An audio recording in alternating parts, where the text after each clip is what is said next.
నువ్వు లేక నేను లేను సీరియల్ ఈరోజు ఎపిసోడ్ చాలా ఇంట్రెస్టింగ్గా ఉంది. విక్రమ్ తన రూమ్లో కూర్చుని ల్యాప్టాప్లో వర్క్ చేసుకుంటూ ఉంటాడు. అయితే రాధ మాత్రం విక్రమ్కి తన చీర కొంగు తగిలేలాగా అటు ఇటు నడుస్తూ పనులు చేసుకుంటూ ఉంటుంది. ఇక రాధ చీర కొంగు గాలికి విక్రమ్ రొమాంటిక్ మూడ్లోకి వెళ్ళిపోతాడు. ఇక రాధ చీరని విక్రమ్ పట్టుకునేసరికి ఏ దొంగ అని అంటుంది రాధ. చిచి, నాకు అలాంటి ఉద్దేశం లేదు అన్నట్టుగా విక్రమ్ చూస్తాడు. ఇక మరోవైపు సునంద మాత్రం విక్రమ్ చెప్తున్న అబద్ధాలు ప్రవర్తన బట్టి ఏదో తేడాగా జరుగుతుందని అనుమానిస్తూ ఉంటుంది. ఇదే విషయాన్ని భర్త నందగోపాల్కి చెప్తుంది సునంద. భార్యాభర్తలు అన్నాక గొడవలు కామనే కదా, వాటిని మన వరకు తీసుకురాకుండా నీ కొడుకు కోడలు బాగానే హ్యాండిల్ చేస్తున్నారు కదా, గ్రేట్ కదా అని నందగోపాల్ అంటూ ఉంటాడు. మన పరువు పోవద్దని విక్రమ్ మీద కోపం ఉన్నా సరే వరలక్ష్మి వ్రతం కోసం వచ్చింది రాధ లాంటి కోడలు దొరకడం మన అదృష్టమండి అని అంటుంది సునంద. అయినా సరే వాళ్ళ మధ్య ఉన్న గొడవలు ఏంటో కనుక్కుని వాటిని పరిష్కరిస్తే తప్ప నాకు మనశ్శాంతి లేదని సునంద అంటూ ఉంటుంది. అయితే అత్తామామలు డోర్ దగ్గర ఉండి అన్నీ వింటున్నారని గ్రహించిన రాధ విక్కీతో ఎంతో అన్యోన్యంగా ఉన్నట్లు నటిస్తూ ఉంటుంది. విక్కీ కూడా రాధతో రొమాన్స్ చేస్తాడు. ఇప్పుడు సడన్గా ఇదేంటని విక్రమ్ అడగ్గా, మీ అమ్మా నాన్నలు తలుపు బయటే ఉండి అన్నీ వింటున్నారు, అందుకే ఇలా చేస్తున్నా అంటుంది రాధ. నేను అస్సలు నమ్మనని విక్రమ్ అంటూ ఉంటే, అయితే వెళ్ళి తలుపు తీయండి, అసలు నిజం తెలుస్తుంది అని అంటుంది రాధ. సరేనని విక్రమ్ వెళ్ళి తలుపు తెరవగానే వాళ్ళ నాన్న కింద పడతాడు. ఇదేంటమ్మా, మా బెడ్రూమ్ దగ్గర మీరేం చేస్తున్నారు అని విక్రమ్ అడుగుతాడు. అయినా చెవి పెట్టి మా బెడ్రూమ్ లోపల ఏం జరుగుతుందో వినడం తప్పు కదా అని అడుగుతాడు విక్కీ. అది మీ నాన్నకి మందు ఎక్కువై మా బెడ్రూమ్ అనుకుని మీ బెడ్రూమ్ దగ్గరికి వచ్చాడని సునంద అబద్ధం చెప్పేసి భర్తను తీసుకుని అక్కడి నుంచి వెళ్ళిపోతుంది.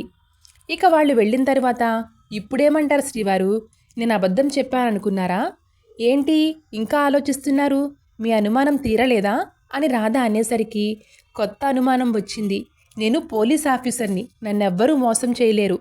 నాన్న తాగినట్టుగా యాక్టింగ్ చేస్తున్నారు కానీ నాన్న తాగలేదు.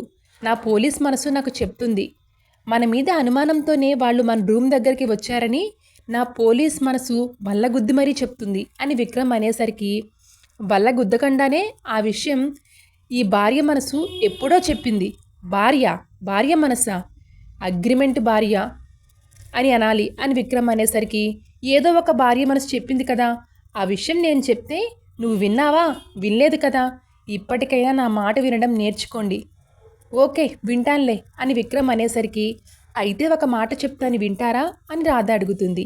ఏంటది అని విక్రమ్ అడిగేసరికి, వచ్చింది అసలు చిట్టినా కాదా అని మనకు అనుమానం వచ్చింది కదా. అవును, డిఎన్ఏ రిపోర్ట్ చూసిన తర్వాత అనుమానం పోయింది కదా అని విక్రమ్ అనేసరికి, నాకు అనుమానం పోలేదండి, ఆ రిపోర్ట్ విషయంలో కూడా ఏదో అనుమానం ఉంది నాకు. ఏదో జరిగిందని నాకు బలంగా అనిపిస్తుంది. ఒక్కసారి ఎంక్వైరీ చేయకూడదు అని రాధ అనేసరికి, చేయకూడదు, తను మా చిట్టినేనని నేను 100% నమ్ముతున్నాను.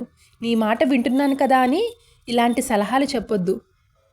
ఇది సలహా కాదు, మంచి సలహానే, ఆ విషయం మీకే అర్థం కావట్లేదు అని రాధ అక్కడి నుంచి కోపంగా వెళ్ళిపోతుంది. ఈయన గారు ఎంత చెప్పినా వినడు అనుకుని బయటికి వచ్చిన రాధకి ఓ సీన్ చూసి షాక్ అవుతుంది. రామచంద్ర చేట గోరుముద్దలు పెట్టించుకుంటూ దొంగ చిట్టి నాటకాలు ఆడుతూ ఉంటుంది. చూసావా అన్నట్టుగా రాధను చూస్తూ కనుబొమ్మలు ఎగరేస్తూ ఉంటుంది చిట్టి. నాన్న, నేను దూరం అయితే నువ్వేం చేస్తావు నాన్న అని చిట్టి అడిగేసరికి, చేయడానికి నేనుంటే కదమ్మా, నువ్వు దూరమైన క్షణమే నేను చచ్చిపోతానమ్మా అని రామచంద్ర అంటాడు.